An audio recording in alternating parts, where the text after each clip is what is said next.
Bilang isang kabataang Pilipino sa makabagong panahon, Naniniwala po ako na ang technology ay hindi po distraction. It can be used for an important matter. I believe that us Filipinos can achieve one common goal, which is to protect our Earth.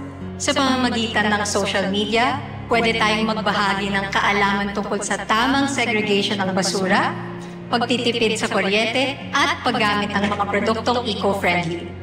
Sa kabila ng abalang pamumuhay, pwede po tayong maglaan ng oras para sa mga simpleng gawain tulad ng pagtatanim ng halaman sa bakuran, paggagamit ng reusable bags, at pag-iwas sa single-usage plastics. Ang maliliit na hakbang na ito, kapag pinagsama-sama, ay may malaking epekto sa kalikasan. Sa puso ng bawat Pilipino, naroroon ang malasakit sa inang kalikasan.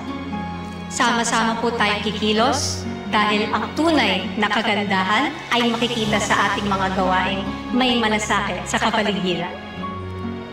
At kahit pa paulit-ulit kang bumagsak, magkamali, o pumalpak, kagaya po yung nangyari sa akin kanina sa stage,